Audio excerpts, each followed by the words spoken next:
हाम्रा बहसहरूलाई विषय केन्द्रित बनाउन सकेनौँ भने, जसरी गरिमामय संसदमा उपस्थित हुने जागर नचल्ने अवस्था हुन्छ, त्यसै गरी आम नागरिकलाई पनि संसदका कुरा, सांसदका कुरा सुन्ने जागर हुने छैन। त्यो जागर बढाउने जिम्मेवारी हाम्रो रहेको छ।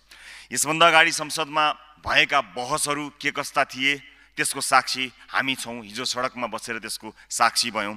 तर आज सदनमा बसेर हिजोका आरोप प्रत्यारोप, हिजोका गन्थनहरूमा हामीलाई त्यति धेरै चासो र रुचि छैन। सम्मान्य सभामुख महोदय, हामी यो संसद नेपाली जनताको हितको बहसमा केन्द्रित होस् भन्ने चाहना राख्दछौँ। त्यसैले बहसहरू अलिकति गृह कार्य गरिवरी हुन सके भने गरिमामय संसदको समय बच्नेछ र आम नागरिकका लागि जुन कानुन निर्माण गर्ने थलोका रूपमा यसको गरिमा रहेको छ, त्यो गरिमा कायम हुनेछ। म आफू र आफू नेतृत्वको दल यसमा प्रतिबद्ध भएको जानकारी पनि आजै यस सम्मानित सदनमा राख्न चाहन्छु। सम्माननीय सभामुख महोदय, यहाँ केही प्रश्नहरू उठेका छन्, तिनलाई मैले अलिकति सम्बोधन गर्नै पर्छ होला। राज्यका संयन्त्रहरूलाई थिलथिलो बनाएर छाडिएको छ। काम गर्नेहरूलाई कानुन पालना गराउनु भन्दा पनि आदेश पालना गराउने गरी यति निरीह बनाएर राखिएको छ।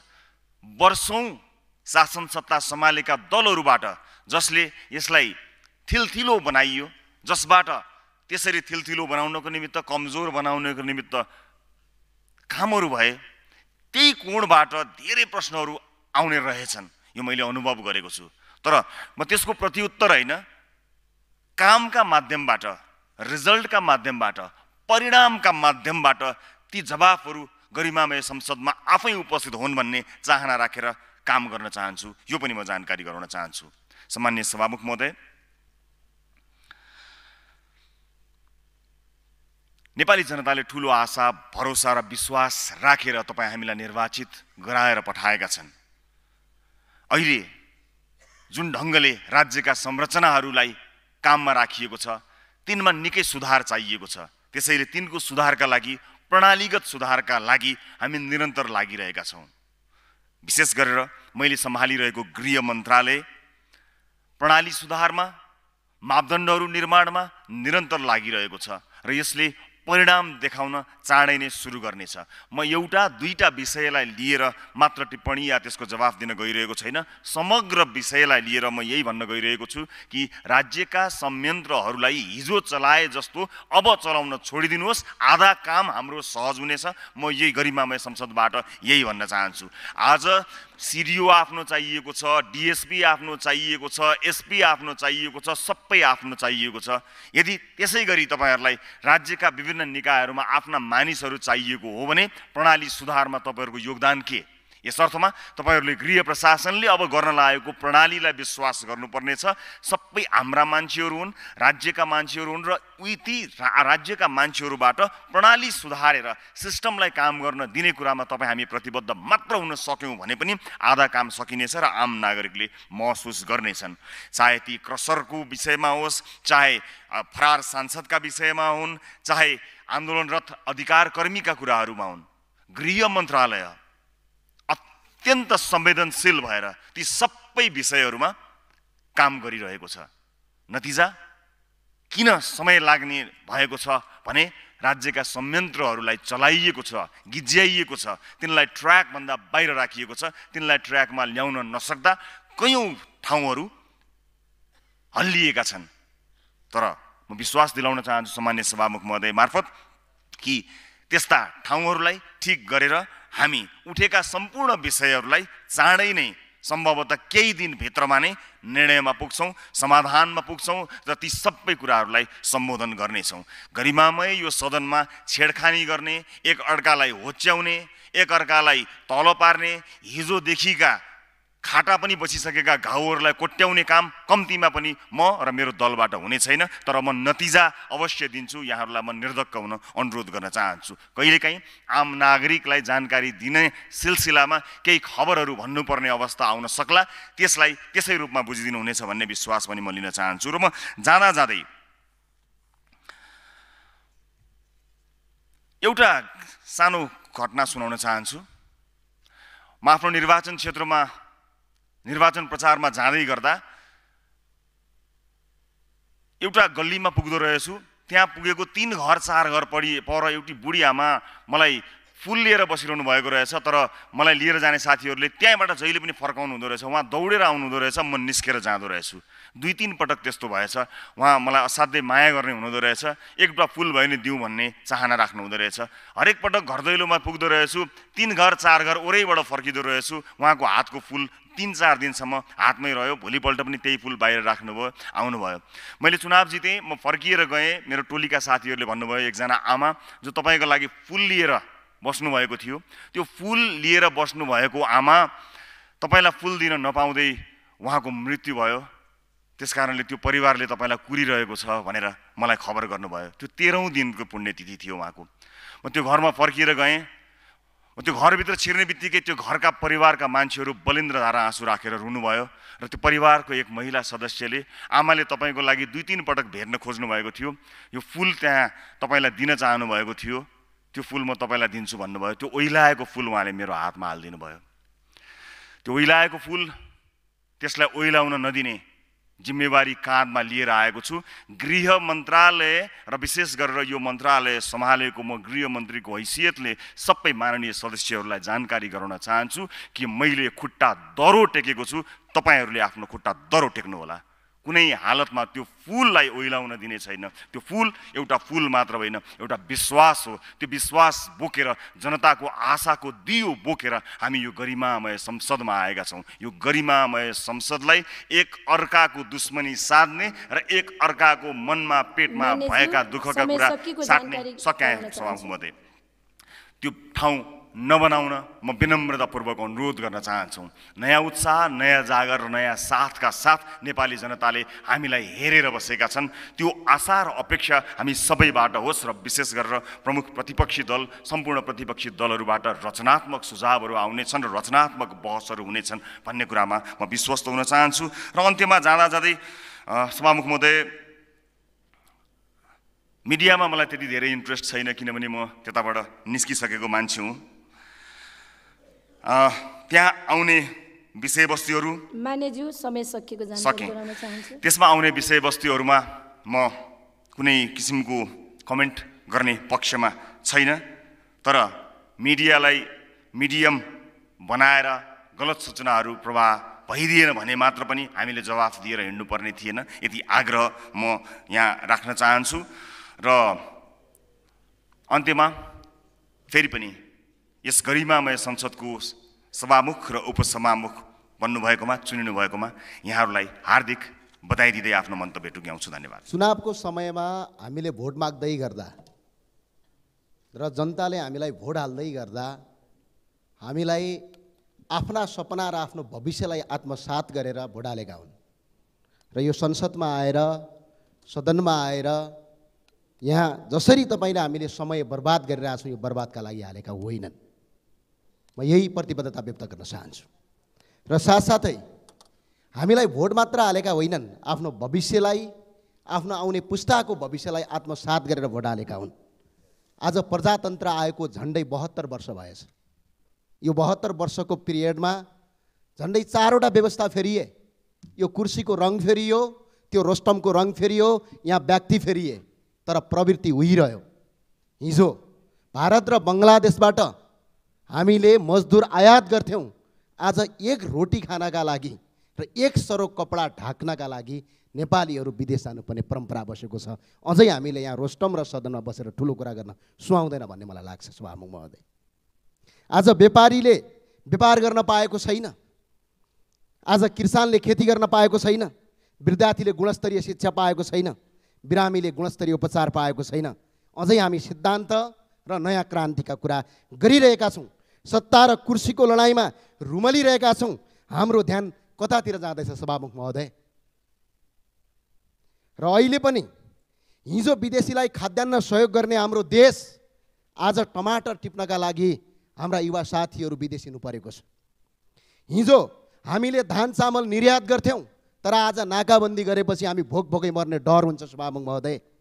त्यति मात्र होइन, कुनै समयमा एसियाकै सबभन्दा ठुला कहलिएका 44वटा उद्योग आज कहाँ गए? यो अब खोजीको विषयवस्तु बनेको छ सभामुख महोदय। कुनै जमानामा हाम्रा राष्ट्र प्रमुखले त्यतिखेर संसारकै शक्तिशाली मानेका बेलायत र अमेरिकाको भ्रमण गर्दा सडक भत्री यात्रा गरेर हाम्रा राष्ट्र प्रमुखलाई सम्मान गर्थे। तर आज हाम्रा राष्ट्र प्रमुखको सम्मान कहाँ गयो सभामुख महोदय? यो आज हामी खोजिरहेका छौँ। र साथसाथै अहिले मात्रै बैंक तथा वित्तीय क्षेत्रमा कम ब्याज दरमा ऋण प्रवाह गरी असुल उपर गर्दा ब्याज दर बढाउने गरेका छन् सभामुख महोदय, जसले साना व्यवसायीलाई धराशय भएको र ऋण तिर्न नसकी आत्मदाह र आत्महत्याको बाटो रोज्दैछन्। इलामका प्रेम प्रसाद आचार्य र पोखराका डल्फिन सहकारीका सञ्चालक व्यवस्थापक लेखुराम खाती लगायत व्यक्तिहरू यसै कारणले आत्महत्या गर्न बाध्य भए। नेपाल सरकारले बैंक तथा वित्तीय संस्था सम्बन्धी संस्थामाथि हस्तक्षेपकारी नियम गर्नु पर्यो। जुन अनियन्त्रित ब्याज दर छ यसलाई रोक्नु पर्यो। जीवन सहजताका लागि अनेकौं कोसिस गर्दा गर्दै विषम परिस्थिति, कमजोर आर्थिक नीति, नियम, भ्रष्टाचार युक्त राज्य संयन्त्र, व्यापार व्यवसायमा कालोबजारीकरण, व्यापारीको ब्याज दरको कटलिङको निराश भई अन्तमा आत्मदाह र आत्महत्याको बाटो रोज्न आज मान्छे बाध्य छन्। आत्मदाह र आत्महत्या गर्न बाध्य पार्नुमा त्रुटिपूर्ण राज्य प्रणालीको हात छ। यसलाई तत्काल परिमार्जन गर्न आवश्यक छ। होइन भने अझै प्रेम प्रसाद आचार्यहरू तमाम उत्पन्न हुनेछन्। यहाँ हजारौँले झुन्डिएर मर्नुपर्ने बाध्य पारिनेछन् सभामुख महोदय। र साथसाथै हिजो मैले एउटा किसान चितवनमा रोइरहेको देखेको छु। हजारौँ किसानहरू आज सडकमा आएका छन्, तर हामी रोस्टरमा बसेर खोक्रा भाषण ठोकिरहेका छौँ।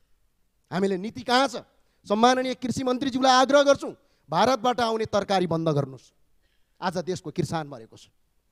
यस पछाडि बारीमा जाउँ भविष्य छैन, खाडी जाउँ उमेर छैन। आज नेपाली किसानले आत्महत्या गर्न बाध्य भएका छन्।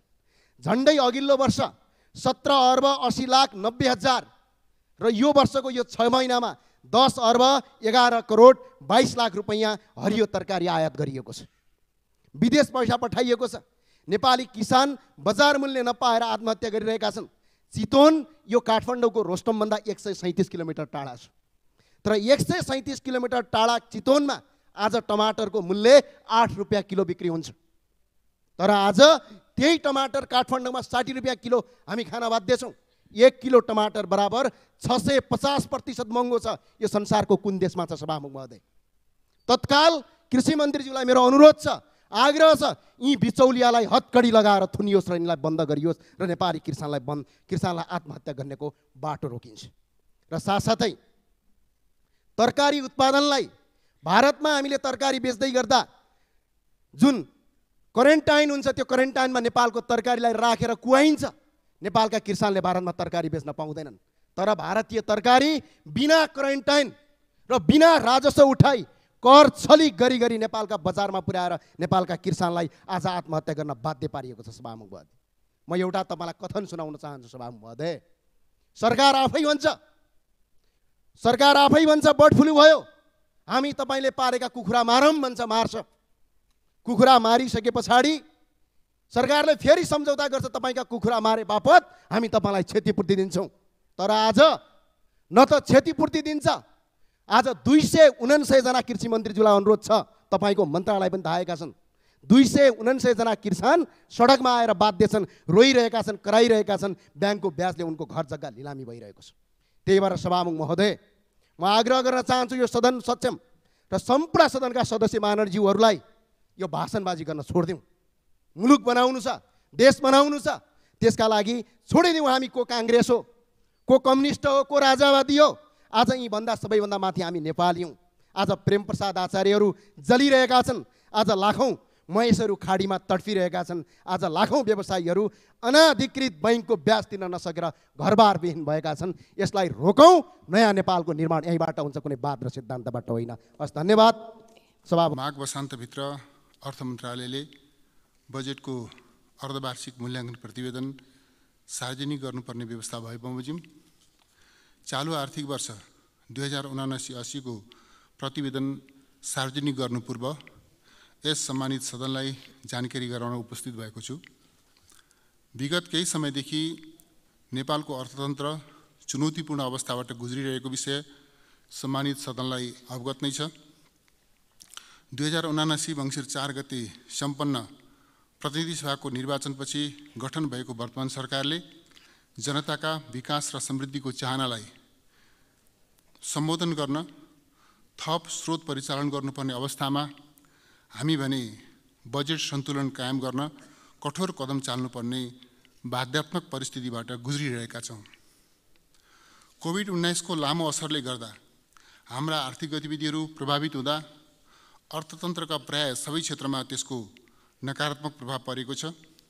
कोभिड-19 को असरबाट सङ्कुचन भएको अर्थतन्त्र बिस्तारै तङ्ग्रिँदै गरेको समयमा युक्रेनमा भएको युद्ध, विश्वव्यापी रूपमा सृजित आपूर्तिजन्य अवरोध तथा ठूला अर्थतन्त्रले लिएका कसिला नीतिहरूको प्रभावका कारण हाम्रो आर्थिक पुनरुत्थानको प्रयासमा चुनौती थपिएको छ। यी लगायत विश्वव्यापी रूपमा देखा परेका आर्थिक समस्याहरूबाट नेपालको अर्थतन्त्र पनि प्रभावमुक्त छैन। कोभिड-19 महामारीको समयमा अर्थतन्त्रलाई चलायमान बनाउन लिएका कतिपय अल्पकालीन उपायका सम्बन्धमा समयमै समीक्षा हुन र आवश्यकता अनुसार परिमार्जन गर्न नसक्दा समस्या थपिँदै गएको छ। चालु आर्थिक वर्षको बजेटको अर्धवार्षिक अवधिसम्म आइपुग्दा यस अवधिमा गरिएको आयात नियमनको असर तथा आर्थिक गतिविधिमा आएको सुस्तता लगायतका कारणहरूले गर्दा राजस्व वृद्धि दर नकारात्मक हुन गई सरकारी वित्त सन्तुलनमा चरम दबाव परेको छ। खुल्ला सिमाना र अनौपचारिक अर्थतन्त्रको प्रभावले ल्याउन सक्ने व्यापार विचलन तथा त्यसबाट हुन सक्ने राजस्व चुहाट नियन्त्रण गर्न तदनुरूपको रणनीति अवलम्बन गर्नुपर्ने, सम्बद्ध निकायहरू समन्वयात्मक रूपमा परिचालित हुनुपर्ने र राजस्व प्रशासन तथा प्रणालीमा सुधार गर्नुपर्ने आवश्यकताको महसुस विगतदेखि नै भएको छ।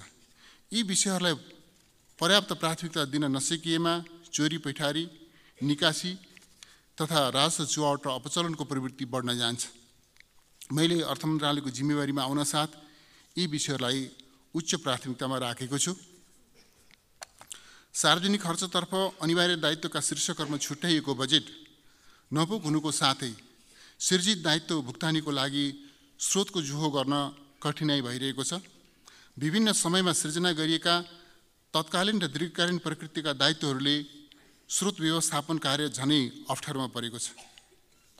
चालु आर्थिक वर्षको बजेटको मध्यावधि समीक्षा गर्दा बजेट सन्तुलन कायम गर्ने, खर्चको प्राथमिकीकरण गरी गुणस्तर बढाउने, पुँजीगत खर्च वृद्धिमा जोड दिने, अत्यावश्यक बाहेकका खर्च कटौती गरी मितव्ययिता कायम गर्ने तथा राजस्व प्रशासनलाई चुस्त दुरुस्त बनाउँदै कर परिपालना बढाउने र चुहाट नियन्त्रणमा कडाइ गर्ने नीति लिएको छु। सभामुख महोदय, वर्तमान सरकारले जिम्मेवारी सम्हाल्दाको अवस्थामा विश्व अर्थतन्त्रमा देखा परेका नकारात्मक प्रवृत्तिहरू र हाम्रा आन्तरिक कारणहरूले सृजित चुनौतीहरूले गर्दा अर्थतन्त्रका विभिन्न परिसूचकहरू जोखिमपूर्ण अवस्थामा रहेका थिए। मैले अर्थ मन्त्रालयको जिम्मेवारी सम्हालेपछि अर्थतन्त्रमा देखिएका समस्या समाधान गर्न निरन्तर प्रयत्न गर्दै आएको छु। निजी क्षेत्रको व्यावसायिक आत्मविश्वास जगाउन, सरकार र निजी क्षेत्र बीचको सम्बन्धलाई विश्वसनीय र सहयोगी बनाउन, राजस्व परिचालनमा देखिएको विसङ्गति र विचलनलाई नियन्त्रण गर्दै सुधार ल्याउन, बजेट कार्यान्वयनमा विद्यमान समस्या समाधान गर्न र वित्तीय क्षेत्रमा देखा परेका समग्र समस्या समाधान गर्न प्रयास केन्द्रित गरेको छु। तथापि केही हाम्रै संरचनागत सीमितता र केही अन्तर्राष्ट्रिय असरका कारण सुधारका प्रयासले ठोस नतिजा दिन भने समय लाग्ने देखिएको छ। सभामुख महोदय, चालु आर्थिक वर्षको पुस मसान्तसम्ममा मुख्य आर्थिक परिसूचकहरूको अवस्था देहाय बमोजिम रहेको जानकारी गराउन चाहन्छु। 1. अर्थतन्त्रको विद्यमान प्रवृत्ति आकलन गर्दा 8% को आर्थिक वृद्धि दर हासिल गर्ने चालु वर्षको लक्ष्य पूरा हुने देखिँदैन।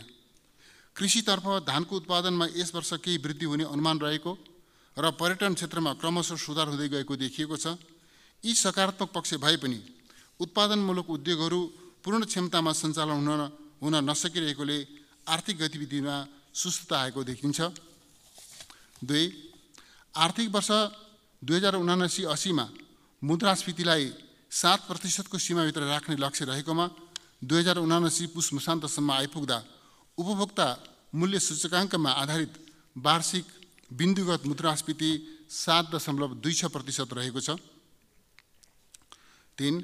आर्थिक वर्ष 2079-80 को पहिलो 6 महिनामा कुल आन्तरिक कर्जा 2.8%ले र बैंक तथा वित्तीय संस्थाहरूले सङ्कलन गर्ने निक्षेप 4.2%ले वृद्धि भएको छ।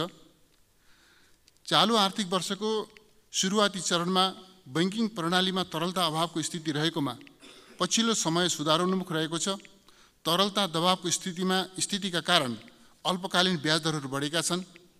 2079 पुसमा बैंक तथा वित्तीय संस्थाहरू बीचको औसत अन्तर्ब्याङ्क दर 7.53% र 91 दिने ट्रेजरी बिलको भारित औसत ब्याज दर 10.89%, निक्षेपको भारित औसत ब्याज दर 8.51% र कर्जाको भारित औसत ब्याज दर 12.79% कायम भएको छ।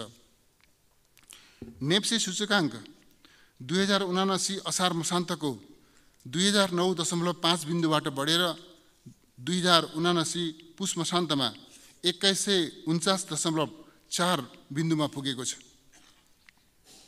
आर्थिक वर्ष 2079-80 को 6 महिनासम्ममा कुल वस्तु निर्यातको अघिल्लो वर्षको सोही अवधिको तुलनामा 32%ले कमी आई रु 80 अर्ब 81 करोड भएको छ भने कुल वस्तु आयात 20.7%ले कमी आई रु 7 खर्ब 92 अर्ब 67 करोड भएको छ। कुल वस्तु व्यापार घाटा 19.2%ले कमी आई रु 7 खर्ब 11 अर्ब 86 करोड रहेको छ।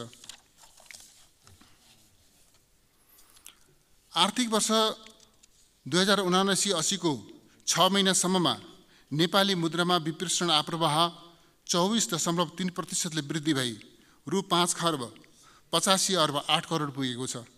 यस अवधिमा वैदेशिक रोजगारीका लागि अन्तिम श्रम स्वीकृति लिने नेपालीको सङ्ख्या 64.6%ले वृद्धि भएको छ।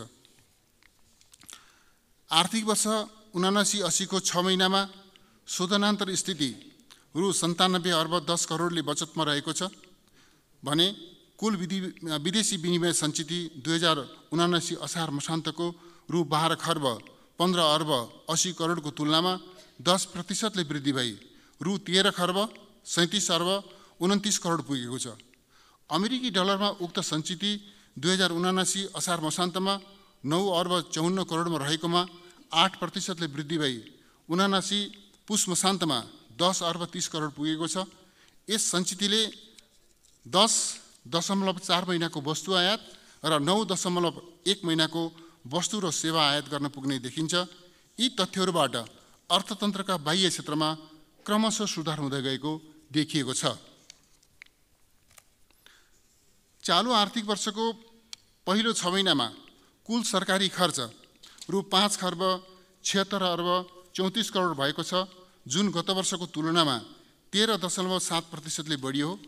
गत वर्षको तुलनामा चालु खर्चतर्फ 11.9%ले वृद्धि भई रु 4 खर्ब 55 अर्ब 12 करोड, पुँजीगततर्फ 5.3%ले वृद्धि भई रु 53 अर्ब 45 करोड र वित्तीय व्यवस्थापनतर्फ 37% वृद्धि भई रु 67 अर्ब 76 करोड खर्च भएको छ। राजस्व सङ्कलनतर्फ 2079 पुससम्मको लक्ष्य रु 6 खर्ब 51 अर्ब 82 करोड रहेकोमा लक्ष्यको तुलनामा 24.8%ले कम अर्थात् 4 खर्ब 90 अर्ब 4 करोड सङ्कलन भएको छ। गत आर्थिक वर्षको सोही अवधिको समीक्षा अवधिमा राजस्व सङ्कलन 15%ले घटेको छ। राजस्व सङ्कलनमा यस्तो प्रकारको नकारात्मक वृद्धि दर आर्थिक वर्ष 2024-25 पछि पहिलो पटक हुन पुगेको छ। समीक्षा अवधिमा वैदेशिक अनुदान रु 7 अर्ब 21 करोड, वैदेशिक ऋण 28 अर्ब 57 करोड र आन्तरिक ऋण रु 30 अर्ब परिचालन गरिएको छ। चालु आर्थिक वर्षमा अनिवार्य दायित्वका केही खर्च शीर्षकहरूमा न्यून विनियोजन भएको कारणले विषयगत मन्त्रालयहरूबाट अर्थ मन्त्रालयमा थप बजेट माग भइआएको छ, जसको व्यवस्थापन सहज छैन। विगतमा स्रोतको सहमति दिएका कतिपय योजनाहरू मन्त्रालयहरूको बजेटको सीमाभित्र समावेश नभएकोले अहिले बजेट व्यवस्थापन थप चुनौतीपूर्ण बनेको छ। रासायनिक मलको अन्तर्राष्ट्रिय बजारमा मूल्य वृद्धि हुँदा विनियोजित रकम अपर्याप्त भएको छ। आन्तरिक ऋणको उच्च ब्याजदरले गर्दा चालु खर्चमा चाप परेको छ। अमेरिकी डलर र अन्य विदेशी मुद्रासँग नेपाली रुपियाँको अवमूल्यनले गर्दा वैदेशिक ऋणको सावा ब्याज भुक्तानीको दायित्व बढ्न गएको छ। रासायनिक मल खरिद र सार्वजनिक ऋणको सावा ब्याज भुक्तानीको लागि मात्र पनि थप रु 67 अर्ब बजेट व्यवस्था गर्नुपर्ने अवस्था छ। गत आर्थिक वर्ष 2078-79 को असार मसान्तमा नेपाल सरकारको सञ्चित कोष रु 66 अर्ब 2 करोडले ऋणात्मक रहेकोमा 2079-80 को पुस मसान्तमा 1 खर्ब 39 अर्ब 41 करोडले ऋणात्मक रहेको छ। एकातिर बजेटमा व्यवस्था नगरिएको दायित्व व्यवस्थापनको दबाव र अर्कोतर्फ लामो समयदेखि सकारात्मक वृद्धि दर हासिल हुँदै आएको राजस्व सङ्कलनको वृद्धि दर नकारात्मक हुँदा सरकारी वित्त व्यवस्थापनमा दोहोरो चुनौती थपिएको छ। नेपाल सरकार मन्त्री परिषदको पहिलो बैठकको नीतिगत निर्णयको मर्म बमोजिम अर्थ मन्त्रालयले खर्च कटौती र मितव्ययता कायम गर्ने प्रयास गरेको छ। चालु खर्चतर्फका कतिपय शीर्षकहरूमा गरिएको विनियोजनमध्ये खर्च हुन बाँकी रकममा 20% कट्टा गरिएको छ भने कतिपय खर्च पुनः प्राथमिकीकरण गर्न विषयगत मन्त्रालयहरूलाई अनुरोध गरिएको छ। हाम्रा यी प्रयासहरूका बावजुद परिस्थिति सामान्य हुन र सुधार प्रयासको नतिजा आउन समय लाग्ने भएकोले सरकारी खर्चमा थप कटौती गर्ने र आयोजनाको पुनः प्राथमिकीकरण गर्नुपर्ने अवस्था सृजना भएको छ। चालु आर्थिक वर्षमा कुल सरकारी खर्च रु 17 खर्ब 93 अर्ब 83 करोड हुने सुरु अनुमान गरिएकोमा रु 15 खर्ब 49 अर्ब 99 करोड हुने संशोधित अनुमान छ, जुन सुरु विनियोजनभन्दा रु 2 खर्ब 44 अर्ब अर्थात् 14%ले कम हो। चालु खर्चतर्फ रु 11 खर्ब 83 अर्ब 23 करोड सुरु विनियोजन भएकोमा रु 10 खर्ब 21 अर्ब 92 करोड संशोधित अनुमान छ, जुन सुरु विनियोजनको 86.37% हुन आउँछ। त्यसै गरी पुँजीगत खर्चतर्फ रु 3 खर्ब 80 अर्ब 38 करोड सुरु विनियोजन भएकोमा रु 3 खर्ब 13 अर्ब 85 करोड हुने संशोधित अनुमान छ, जुन सुरु विनियोजनको 82.51% हो। वित्तीय व्यवस्थापनतर्फ रु 2 खर्ब 30 अर्ब 21 करोड सुरु विनियोजन भएकोमा रु 2 खर्ब 14 अर्ब 21 करोड हुने संशोधित अनुमान छ, जुन सुरु विनियोजनको 93.05% हो। नेपाल सरकारले सङ्कलन गर्ने राजस्वतर्फ सुरु अनुमान 14 खर्ब 3 अर्ब 14 करोड रहेकोमा रु 12 खर्ब 44 अर्ब 75 करोड मात्र सङ्कलन हुने संशोधित अनुमान छ, जुन सुरु अनुमानको 88.71% हो। संशोधित अनुमान गरिएको राजस्वमध्ये नेपाल सरकारबाट रु 11 खर्ब 1 अर्ब परिचालन हुने र रु 1 खर्ब 43 अर्ब 75 करोड प्रदेश र स्थानीय तहलाई बाँडफाँड हुने अनुमान छ। वैदेशिक अनुदानतर्फ रु 55 अर्ब 45 करोड सुरु अनुमान गरिएकोमा रु 38 अर्ब 45 करोड परिचालन हुने र वैदेशिक ऋणतर्फ रु 2 खर्ब 42 अर्ब 26 करोड परिचालन हुने सुरु अनुमान रहेकोमा 1 खर्ब 70 अर्ब 53 करोड मात्र परिचालन हुने संशोधित अनुमान छ। आन्तरिक ऋणतर्फ रु 2 खर्ब 56 अर्बको सुरु अनुमान गरिएकोमा 2 खर्ब 40 अर्ब परिचालन हुने संशोधित अनुमान छ। सम्मान्य सभामुख महोदय, माथि उल्लिखित संशोधित अनुमान सँगसँगै आगामी दिनमा देखाएका खर्च कटौती र स्थगन तथा राजस्व परिचालन वृद्धि गर्ने उपायहरू अवलम्बन गरिने बेहोरा सम्मानित सदनलाई जानकारी गराउँदछु। सार्वजनिक खर्च व्यवस्थापनतर्फ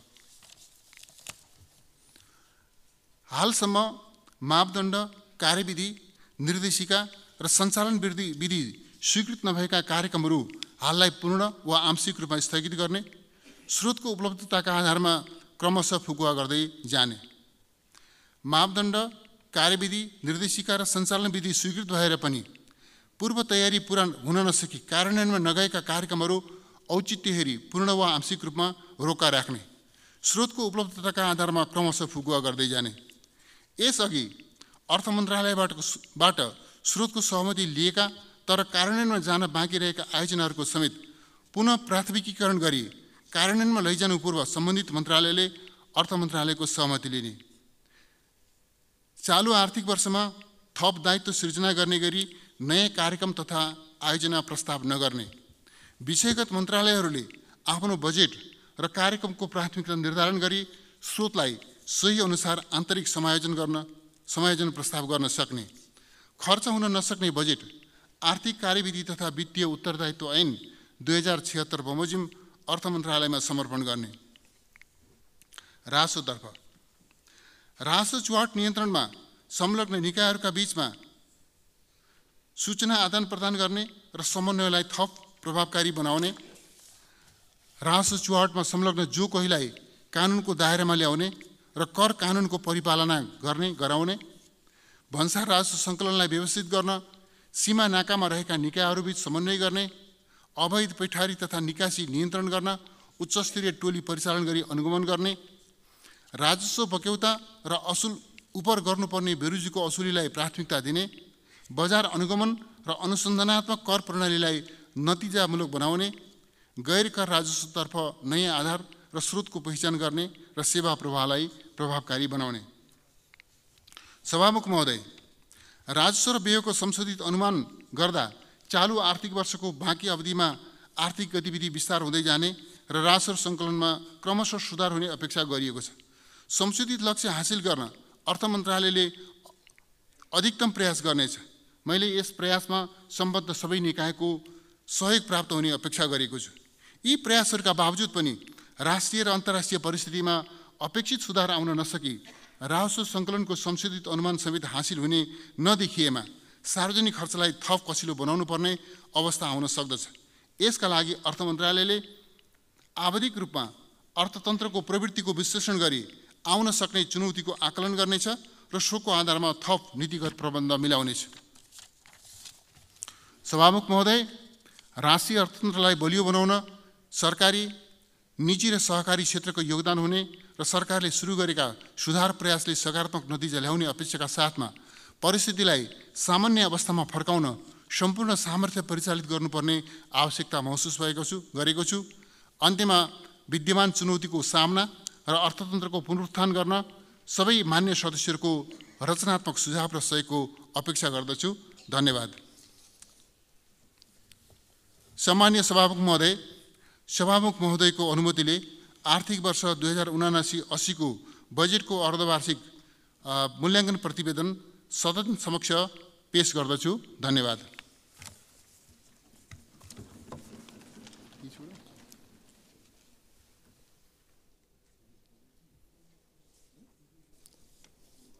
सर्वप्रथम माननीय श्री डाक्टर अमरेश कुमार सिंहलाई बोल्न समय दिन्छु। समय 1 मिनट।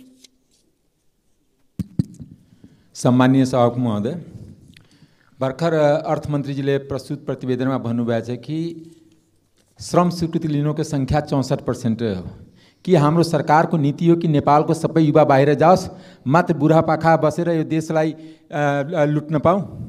किनकि अर्थतन्त्रको चलायमान बनाउनको लागि इन्भेस्टमेन्टको वातावरण हुनुपर्छ र यही इम्प्लोइमेन्ट जेनेरेट हुनुपर्छ र जनताको विश्वास यहाँ बढ्नुपर्छ कि यो देश हाम्रो हो, हामी सबैले यहाँ रोजगारी पाउँछौँ, सामाजिक सुरक्षा पाउँछौँ र खास गरी विदेशी अनुदान जुन आउँछ, अहिले भर्खरै 7 अरब घोषणा भएछ युएसएडको चिफ आउँदाखेरि, त्यो एउटा पनि न शिक्षामा, न स्वास्थ्यमा, न सडकमा, न सिँचाइमा। त्यस्ता अनुदान किन नेपाल सरकारले गर्छ कि खालि नागरिक उचाल्ने, मिडियालाई, नागरिक समाजलाई, विभिन्न समुदायलाई उचाल्ने कामको लागि मात्र प्रयोग हुन्छ? यो पनि अर्थमन्त्रीसँग प्रश्न हुन चाहन्छु, किन अर्थमन्त्रीसँग उहाँको मिटिङको फोटो मैले देखाएको थिएँ। यस्ता अनुदान नेपालको विकासको लागि सहयोगी होइन, बाधक हुन्छ। किनकि हामीलाई चाहिएको छ शिक्षाको गुणस्तर। माननीय सदस्य श्री योगेश कुमार भट्टराई। सभामुख महोदय, मान्य अर्थमन्त्रीज्यूले प्रस्तुत गर्नुभएको अर्धवार्षिक समीक्षा र त्यसमा उहाँले आजका अर्थतन्त्रमा देखिएका चुनौतीहरूलाई सामना गर्न मूलतः साधारण खर्चमा भारी मात्रामा जुन कटौती गर्ने घोषणा गर्नुभएको छ, म त्यसको स्वागत गर्न चाहन्छु। र आजको परिस्थितिमा अर्थतन्त्रलाई लयमा फर्काउन अर्थमन्त्रीज्यूले जुन इच्छाशक्ति र प्रतिबद्धता जनाउनु भएको छ त्यसको म सम्मान व्यक्त गर्न चाहन्छु। साथै केही प्रश्नहरू जिज्ञासाहरू राख्न चाहन्छु।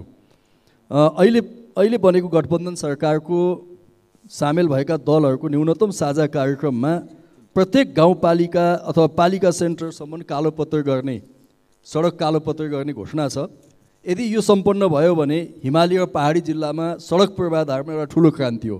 म अर्थमन्त्रीजीलाई सोध्न चाहन्छु, यसको निम्ति यहाँले बजेट कति छुट्याउनु भएको छ, कार्यविधि बन्यो कि बनेन, सम्बन्धित मन्त्रालयलाई कार्यदेश गयो कि गएन, म यो सोध्न चाहन्छु।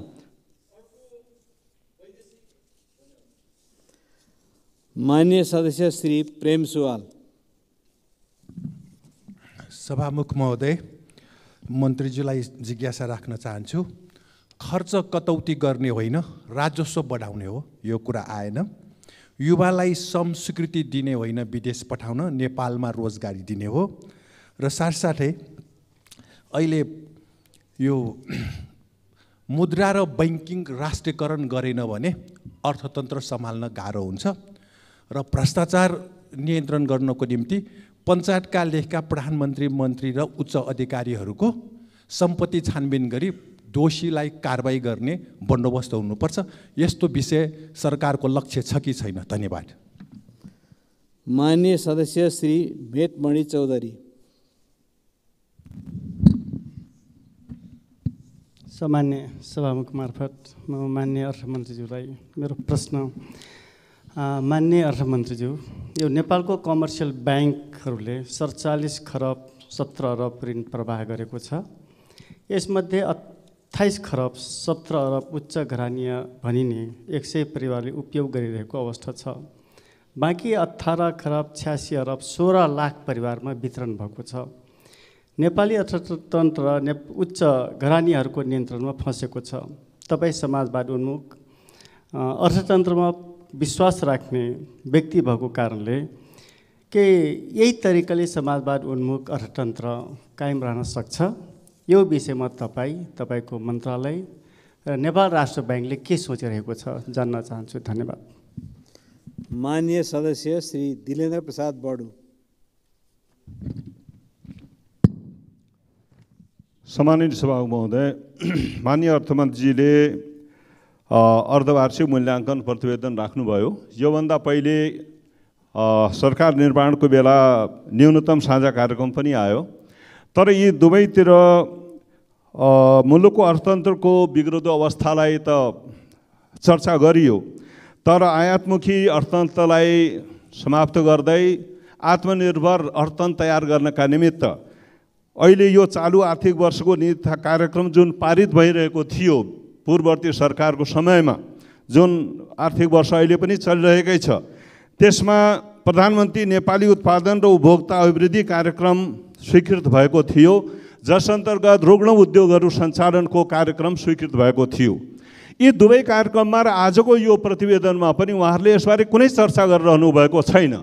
अर्थतन्त्रलाई आत्मनिर्भरतातर्फ लैजानका निमित्त उहाँको अब कार्यक्रम के हो? यो कार्यक्रम समाप्त भएको हो, क्यान्सल भएको? माननीय सदस्य श्री तेजुलाल चौधरी। सम्मानित सभामुख मार्फत अर्थमन्त्रीज्यूलाई म मेरो सानो प्रश्न सोध्न चाहन्छु।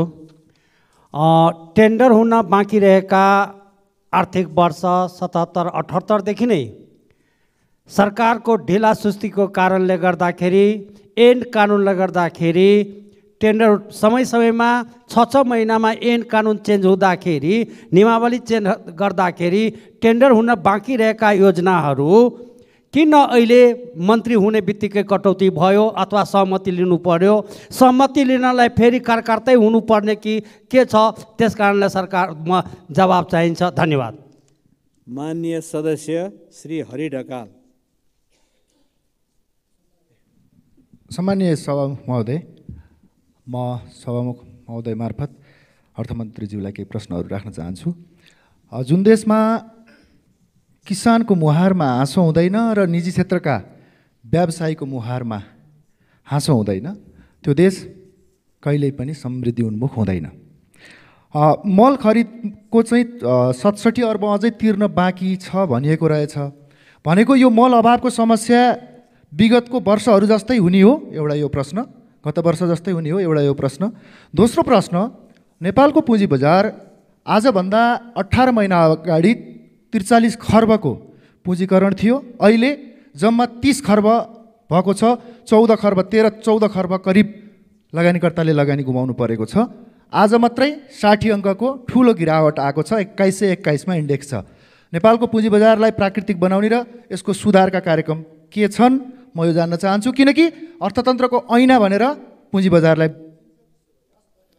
मान्य सदस्य श्री ज्ञानेन्द्र बहादुर कार्की।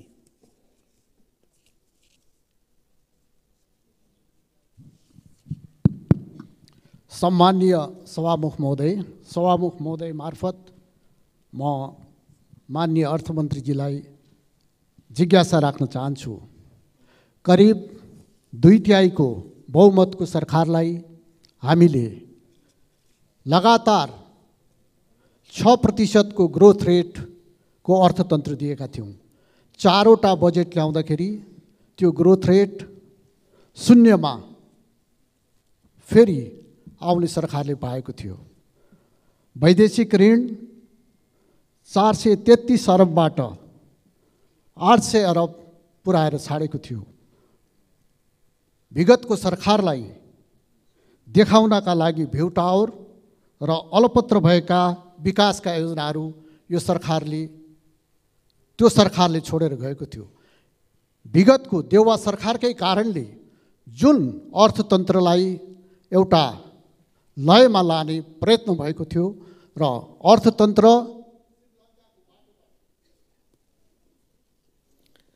मान्य सदस्य श्री प्रदीप पौडेल। सम्माननीय सभामुख महोदय, अर्थमन्त्रीज्यूले अहिले बजेट सुधार सम्बन्धी केही विषयहरू यहाँ राख्नुभयो, तर त्यो पूर्ण छैन। यो खालि कस्मेटिक र पपुलिस्ट कुरा जस्तो लाग्यो। यदि सार्वजनिक खर्च कटौती गर्नै खोजेको हो, मितव्ययिता अपनाउनै खोजेको हो भने म आग्रह गर्न चाहन्छु कि डिल्लीराज खनालको अध्यक्षतामा बनेको यो खर्च पुनरावलोकन आयोगको प्रतिवेदनलाई कार्यान्वयन गर्ने आँट गर्नुहोस्। त्यस्तो भयो भने यो खर्च कटौती गर्ने परिस्थिति बन्न सक्छ। र दोस्रो कुरा, यो कर प्रणालीलाई सुधार गर्न खोजेको हो भने हामीले अहिले जुन अप्रत्यक्ष कर प्रणालीलाई अवलम्बन गरिरहेका छौँ यो परम्परागत छ, यसलाई परिवर्तन गर्न आवश्यक छ। त्यसैले यो आयातमुखी र उपभोक्तावादी कर प्रणालीलाई हामीले चाहिँ सुधार गरेर यसलाई प्रत्यक्ष कर प्रणालीको रूपमा परिवर्तन गर्नुपर्छ। यसका निम्ति तपाईँको कार्यक्रम के छ त्यो पनि म यहाँलाई जानकारी गराइदिन आग्रह गर्न चाहन्छु। र तेस्रो कुरा, जुन देशमा प्रतिभा पलायन हुने स्थिति। मान्य सदस्य श्री मनीष झा। सम्मानीय सभामुख महोदय, अर्धवार्षिक समीक्षा प्रस्तुत गर्नुभएकोमा अर्थमन्त्रीप्रति आभार। खर्च कटौतीको निर्णय स्वागत योग्य छ, तर त्यसको अझै स्पष्टताको अपेक्षा गर्दछु। बङ्गलादेशमा यस्तै इकोनोमिक क्राइसिस बेलामा रेमिटेन्स क्यास इन्सेन्टिभ स्किम लिएर आइएको थियो। हामी कहाँ हुन्डीले धेरै स्किमहरू ल्याइरहेको छ, त्यसमा विचार गरियोस्। यो खर्च कटौती मात्र होइन, खर्च आम्दानी कहाँबाट हुन्छ भनेर सोच्दै गर्दा डिजिटल इकोनोमीको अझै धेरै प्रयास गरियोस्, अभ्यास गरियोस्। टुरिज्म प्रमोसन क्याम्पेनहरू धेरै ल्याइयोस् र आएका पर्यटकहरूलाई धेरै खर्च गर्ने वातावरण बनाइयोस्। 10 बजे नै टुरिज्म सेक्टरहरू बन्द गरेर खर्च गर्ने वातावरण त्यति देखिएको छैन। त्यसरी घरेलु उत्पादनहरूलाई अझै प्रमोसन गर्ने र हाम्रो कृषकहरूको उत्पादन सडकमा फ्यालिने, तर कार्टेलिङबाट सञ्चालित इम्पोर्टेड एग्रिकल्चर प्रोडक्ट्सहरूले धेरै सुरक्षित मार्केट पाइरहेको छ। बजार उद्यमीको हो, उद्यमीलाई अभ्यास गर्न दियोस्, ठेकेदार र दलाललाई होइन। धन्यवाद। माननीय सदस्य श्री वासुदेव घिमिरे।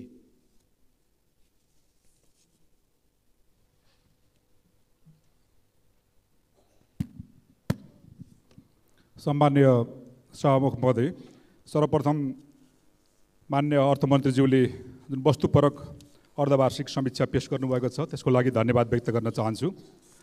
सम्मान्य सभामुख महोदय, उद्योग व्यवसायीहरूले यसबीच 7-8% ब्याज दरमा वित्तीय संस्था तथा ब्याङ्कबाट जुन लोन लिएका छन् अहिले 16-17 पुर्याइएको छ, जसको कारणले ऋणीहरूले ऋण तिर्न नसक्ने अवस्था छ। अहिले सुनिन्छ दर्जनौं दैनिक ऋणीहरू धराशायी बनेका छन्, टाटपल्टनी अवस्था बनेको छ र ब्याङ्कले दर्जनौं उद्योग व्यवसायीहरूको धितो लिलाम चढाएको छ र अहिले धितो सकार्ने मान्छे पाइरहेको अवस्था छैन। यसलाई मुखारित चाहिँ गरेर नेपाल राष्ट्र ब्याङ्क अर्थ मन्त्रालयले सम्मानजनक जुन लिने र दिने दुवैमा ब्याज दर चाहिँ घटाउँदैन तबसम्म समस्या रहन्छ भन्ने लाग्छ। कहिलेसम्म यसको निराकरण हुने हो भन्ने मैले जानकारी लिन चाहन्छु। धन्यवाद। मान्य सदस्य श्री ज्ञानबहादुर साई।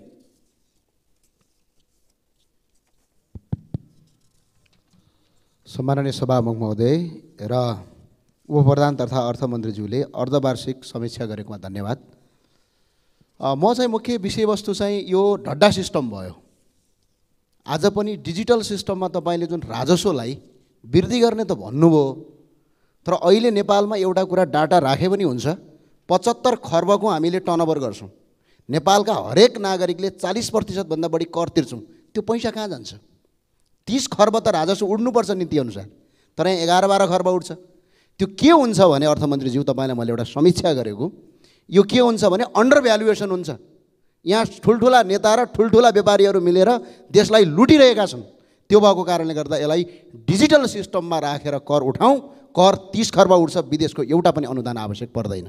र एउटा कुरा अर्को चाहिँ अहिले यो खर्च कटौती गर्ने कुरा होइन, विकास निर्माणमा छौँ हामी। यतिखेर अहिले कति छ ल हेर्नुहोस् त, हाम्रो सरकारको अहिले पनि तपाईँको बेरुजो 4 खर्ब 83 अर्ब 59 करोड अहिले बेरुजो छ। माननीय सदस्य श्री अनिता देवी। सम्मानीय सभामुख महोदय, अर्थ सुधार सम्बन्धी प्रतिवेदन पेश गर्नुभएको अर्थमन्त्रीजीले राजस्व चुहावटको खुल्ला सिमाना बाधक भएको भन्नुभएको छ कि आम नागरिकको लागि, सामान्य नागरिकको लागि हो कि ठुला ठुला व्यापारीहरूको लागि पनि खुल्ला सिमाना छुट गरिएको छ? हामी त्यही प्रश्न सोध्न चाहन्छौँ अर्थमन्त्रीज्यूलाई। धन्यवाद। माननीय सदस्य श्री सुमना श्रेष्ठ।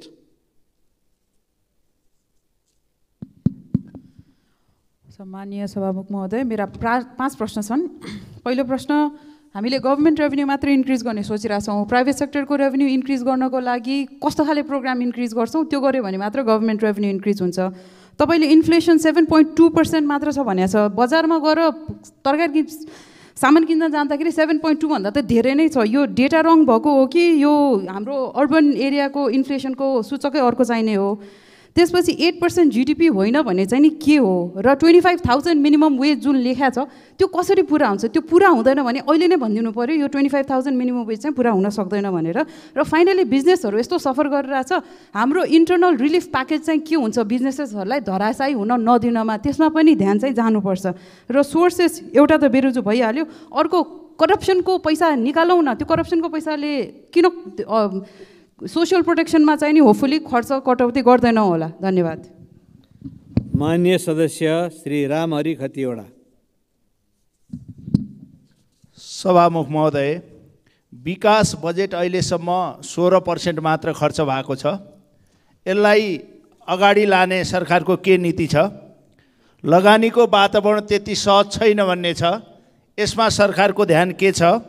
753 स्थानीय तहमा कालोपत्रे गर्दा कति रकम जान्छ र त्यसका लागि के व्यवस्था छ?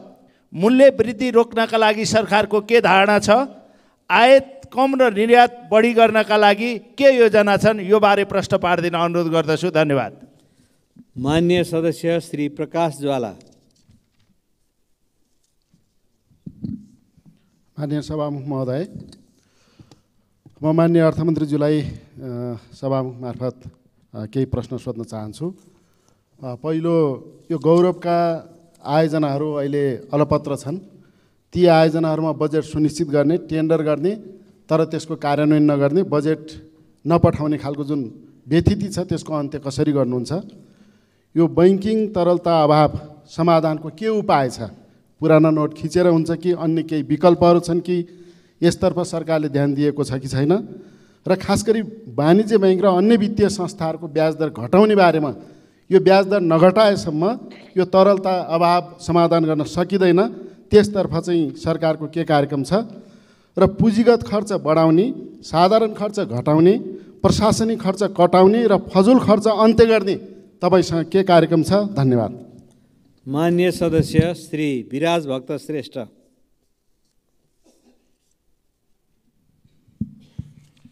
सम्मान्य सभामुख महोदय, नेपालको अर्थतन्त्र अहिले दुई धारे तलवारको बिचमा परेको जस्तो लाग्छ। एउटा चाहिँ बाह्य कारण पनि छ, जुनमा चाहिँ अर्थमन्त्रीज्यूले युक्रेन युद्ध कोभिडको कुरा गर्नुभयो र त्यसमा अर्को संयुक्त राज्य अमेरिकाले ल्याएको स्टिमुलस भन्ने बिल पनि हो, त्यसको मारमा पनि परेका छौँ। र भित्री आन्तरिक कुरा गर्दाखेरि भ्रष्टाचारको कुरा हामी छुट्याउँछौँ। हामीले प्राथमिकता कहिले पनि तय गर्न सक्दैनौँ र अर्बौँ खर्बौँ भ्रष्टाचार भएको हामी सञ्चार माध्यममा देख्छौँ, तर त्यसको सम्बोधन कहिले पनि हुँदैन। पुवाल परेको अर्थतन्त्र भइसकेको छ नेपालको। सरकारले अहिलेसम्म प्राथमिकता तय नै गर्न सकेका छैन जस्तो लाग्छ। हाम्रो जहिले पनि पुँजीगत खर्चभन्दा बढी चाहिँ चालु खर्च हुन्छ। यो पालिदेखि एटलिस्ट डिजिटलाइजेसन गरेर त्यसलाई घटाउन सक्छौँ। चक्रीय अर्थतन्त्र यसको समाधान हुनसक्छ, हरित अर्थतन्त्र पनि यसको समाधान हुनसक्छ। पदको लागि जहिले पनि राष्ट्रिय सहमति गर्ने हामी साझा राष्ट्रिय सहमतिमा हामी अर्थनीतिलाई किन गर्न सक्दैनौँ, होइन? त्यसपछि आएर राजस्व। माननीय सदस्य श्री राजेन्द्र प्रसाद पाण्डे।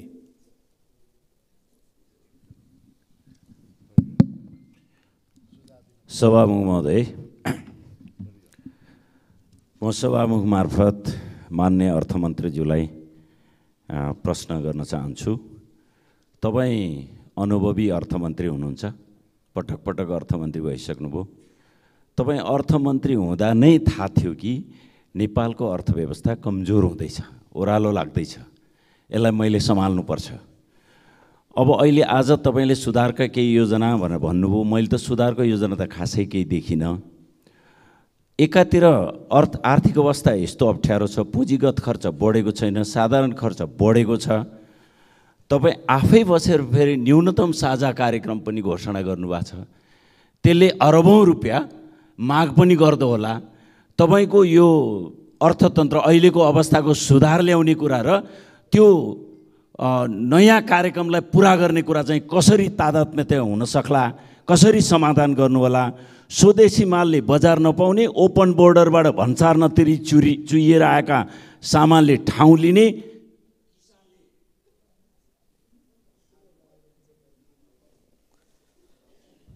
माननीय सदस्यहरू, अब माननीय उपप्रधानमन्त्री एवं अर्थमन्त्रीलाई उक्त प्रश्नहरूको सम्बन्धमा जवाफ दिन अनुमति दिन्छु।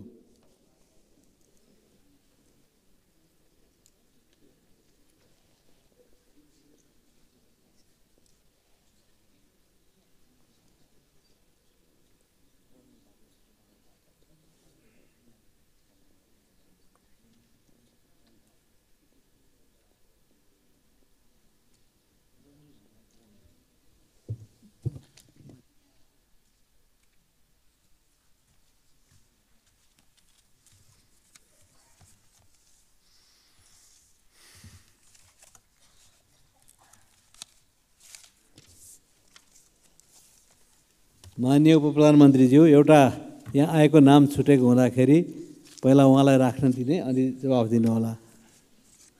माननीय सदस्य श्री रन्जु कुमारी झा। सभामुख महोदय, माननीय सदस्यज्यूहरूले उठाएको सबै कुरामा सहमत हुँदै एउटा कुरा छुटे जस्तो लाग्यो। त्यो कुरा अब माननीय अर्थमन्त्रीजी रोस्टममा पुगिसक्नु भएछ र त्यो कुरालाई विशेष ध्यान दिने गरी मैले राख्न खोजेको छु कि अरू बजेट कटौती गर्दै पनि मल खादको आपूर्तिको बजेट कटौती नहोस्, किनभने कृषकहरूको यहाँ धेरै मान्य सदस्यहरूले कुरा उठाइसक्नु भएछ। त्यसकारण मल आपूर्तिको बजेट कटौती नहोस्, राजस्व चुहावटमा विशेष ध्यान जाओस् र अघि एकजना मान्य सदस्यले बोले जस्तै आज आर्थिक क्राइसिसको कुरा किन आइरहेछ भने यसको ठुलो एउटा पार्ट करप्सन पनि हो। करप्सनलाई कसरी नियन्त्रण गर्ने र विभिन्न मन्त्रालयबाट जुन विदेश भ्रमण भइरहेछ त्यो विदेश भ्रमणलाई कसरी नियन्त्रण गर्ने, कर्मचारीहरूको विदेश भ्रमण अथवा मन्त्रालय अन्तर्गतको विदेश भ्रमणलाई कटौती कसरी गर्ने, त्यतातिर पनि सरकारको ध्यान जाओस्। तर मलको बजेट कटौती नहोस् भने मैले विशेष ध्यान आकर्षण गराउन खोजेको छु। र एउटा कुरा मेरो जिज्ञासा, मान्य सदस्य अब त्यो प्रश्नको जवाफ दिनु अनुमति दिन्छु। सामान्य सभामुख महोदय, अत्यन्तै महत्त्वपूर्ण प्रश्नका लागि मान्य सदस्यज्यूहरूलाई सामान्य सभामुखज्यू मार्फत हार्दिक धन्यवाद भन्न चाहन्छु। मान्यज्यूहरूले विभिन्न कोणहरूबाट आर्थिक वर्ष 2079-80 को बजेटको अर्धवार्षिक मूल्याङ्कन प्रतिवेदनको बारेमा मैले व्यक्त गरेका विचारहरूमाथि उभिएर प्रश्नहरू राख्नुभएको छ। म यी प्रश्नहरूका सम्बन्धमा संक्षिप्तमा प्रवेश गर्ने अनुमति चाहन्छु। सामान्य सभामुख महोदय, सबभन्दा पहिला त म मान्यज्यूहरू समक्ष के अनुरोध गर्न चाहन्छु भनेदेखि मैले अहिले प्रस्तुत गरेको अर्धवार्षिक मूल्याङ्कन प्रतिवेदन पूर्ववर्ती सरकारले प्रस्तुत गरेको, तात्कालीन सम्मानित सदनले पारित गरेको र हाल कार्यान्वयनमा रहेको बजेटको अवस्था के छ, हाम्रो कानुनको व्यवस्था अनुरूप अर्धवार्षिक समीक्षा गर्ने हाम्रो कानुनी व्यवस्था अनुरूप त्यो बजेटको कार्यान्वयनको अवस्था के छ भन्ने सम्बन्धमा मैले मुख्य रूपले यो सम्मानित सदन समक्ष प्रस्तुत भएको हुँ। र सँगसँगै बजेट कार्यान्वयनका क्रममा देखिएका समस्याहरू, चुनौतीहरूलाई हामी कसरी सामना गर्छौँ, खास गरिकन अर्थतन्त्रमा अहिले पछिल्ला दिनहरूमा जस्तो प्रकारको चाप सिर्जना भएको छ, जस्तो प्रकारको दबावको अवस्था छ, जसरी रिसोर्स मोबिलाइजेसनमा नयाँ नयाँ समस्याहरू थपिएका छन्, राष्ट्रिय र अन्तर्राष्ट्रिय कारणहरू यसका पृष्ठभूमि रहेका छन्, ती सबै सन्दर्भमा हामीले चाहिँ यो आर्थिक वर्षको बाँकी अवधिमा